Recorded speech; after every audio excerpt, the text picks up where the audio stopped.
मित्रांनो आणि आजच्या व्हिडिओमध्ये आपलं मनापासून स्वागत आहे। आज मी आलोय तुम्हाला घेऊन कालदुर्गला। कालदुर्ग फोर्ट हे पालघरपासून खूप जवळ आहे, एक 7-8 किलोमीटर अंतरावर आहे पालघर स्टेशनपासून।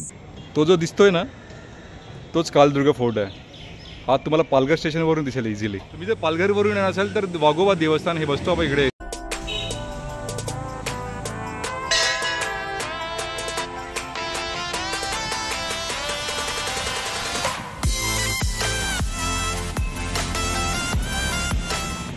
हे समोर बघताय ते वाघोबा देवस्थान आहे। इथे गाडी थांबते इथे आणि इथून पुढे बाजूला तुम्ही बघू शकता इथे ट्रेल चालू होते। तुम्ही वाघोबा देवस्थानाला उतरलात तर तुम्हाला इथे मंदिर दिसेल वाघोबा देवस्थानचं। पण ह्या ठिकाणी येताना खूप काळजी घ्या, कारण इथे बरीचशी माकडं आहेत आणि जर तुम्ही खायच्या काही वस्तू आणलं असेल तर तुम्ही इथे त्यांना देऊ शकता। त्यांना काही इजा नाही केला तर ते त्रास नाही देणार, पण जास्त जवळ जाण्याचा प्रयत्न करू नका, कारण ते नक्कीच हिट करतात। तेव्हा काळजी घ्या। तर चला जर्नी सुरू करूया आणि जाता जाता बाकीचे डिटेल्स पण बघूया। कालदुर्ग किल्ल्यावर कसं पोचायचं चला मी डिटेल सांगतो। वेस्टर्न रेल्वेने डहाणूची ट्रेन पकडून पालघरला उतरा। पालघर स्टेशनच्या बाहेरच तुम्हाला प्रायव्हेट व्हेकल मिळतील। पर सीट 30 रुपये आहे। पालघर स्टेशनपासून 10 मिनिटाच्या अंतरावर ST बस डेपो आहे। तिथून मनोरला जाणाऱ्या कुठलीही बस पकडलीत तर ती वाघोबा बस स्टॉपला उतरते। बसची तिकीट आहे फक्त 15 रुपये। खरं तर पावसाळी पिकनिक आहे, पण एक थेंबही पाऊस पडला नाही आहे, त्यामुळे गरमी खूप होत आहे, उकाडा खूप होत आहे। बरेचसे पर्यटक इथे दमलेले दिसत आहेत।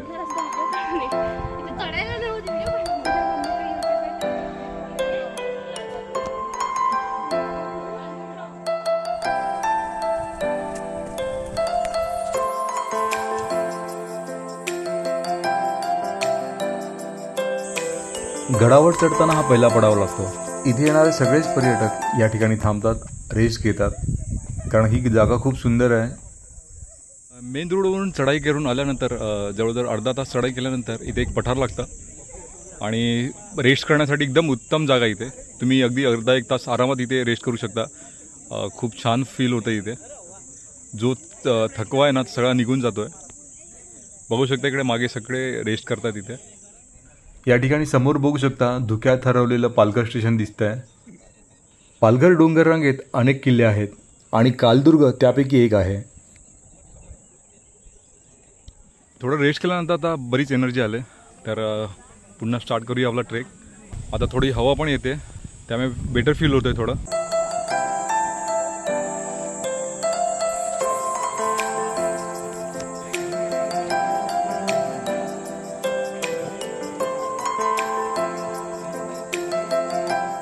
हे प्रशम आणि गौरव आहेत। हे आम्हाला पालघर स्टेशनपासून गाडीतच भेटलेत। बऱ्याच वेळेला जर्नीमध्ये असे लोक भेटतात की ज्यांना आपण पूर्णपणे अनोळखी असतो, पण जर्नीमध्ये प्रवास करता करता गड किल्ले फिरता फिरता ओळख होते। नंतर बऱ्याच वेळेला पुढच्या ट्रेकिंगलाही सोबत होते।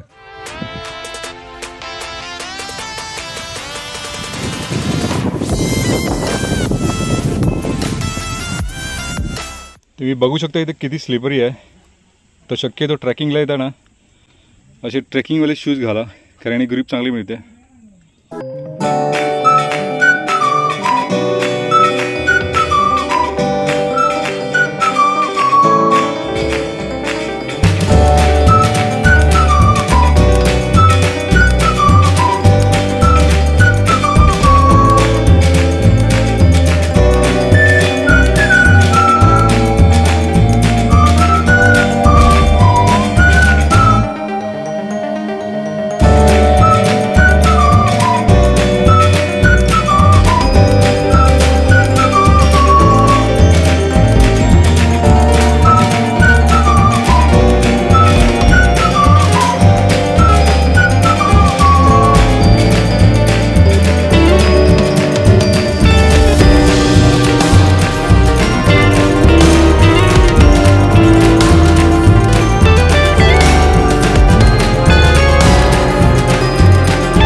पावसाळी ट्रेकसाठी तुम्ही जर प्लॅन करत असाल आणि तुम्ही पहिल्यांदा ट्रेक करणार असाल तर काळादुर्ग हा सगळ्यात उत्तम पर्याय आहे, कारण हा खूप इझी आहे. म्हणजे 1500 फीट उंचावरतीच आहे, पालघरपासून फार जवळ आहे. ट्रेकिंगसाठी फार इझी आहे, तर तुम्ही आरामात करू शकता.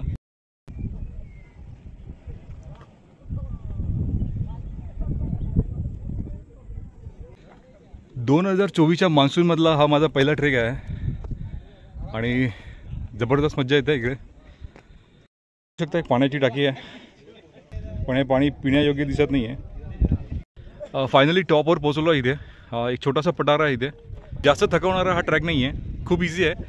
तर नवख्या लोकांसाठी एकदम म्हणू शकता आसान. इथे चारी बाजूला फॉग आहे, तर व्हिडिओमध्ये कदाचित दिसणार नाही आहे, पण व्ह्यू मात्र खूप मस्त आहे. म्हणजे पूर्ण थकवा निघून गेला आहे 2 मिनिटाच्या इकडे. तुम्ही तासभर जरी घालवलात ना तरी तुम्हाला इथे कंटाळा येणार नाही आहे, असा हा व्ह्यू आहे इथे. आज जास्त ग्रुप नसल्यामुळे फक्त आम्ही 3 जण आहोत, मी मयूर सनीबाई, त्यामुळे आज आम्ही पटपट आलो वरती. हा किल्ला 2 थरात विभागला आहे. एक गडमाथा म्हणजे चौकोनी आकाराचा कातळकडा. या कातळामुळे हा गड लांबूनही नजरेत येतो. पठारावरून गडमाथ्यावर जाण्यासाठी काही पायऱ्या आहेत. जबरदस्त आवाज सुटला इथे, बरं नाही मुश्किल झालं इथे, बघू शकता.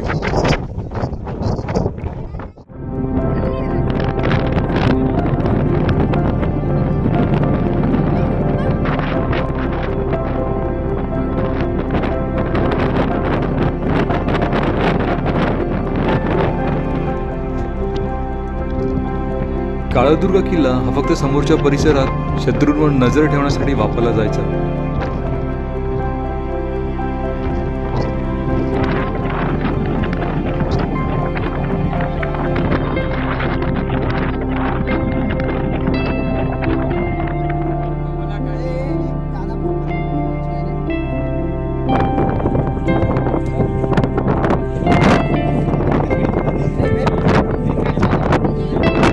काळादुर्गाच्या माथ्यावरती जाऊन अर्धा तास रेस्ट केला आणि एकदम रिफ्रेशिंग झालं आहे. आणि आता आम्ही निघायची तयारी करतोय, खाली उतरायला तयारी करतोय.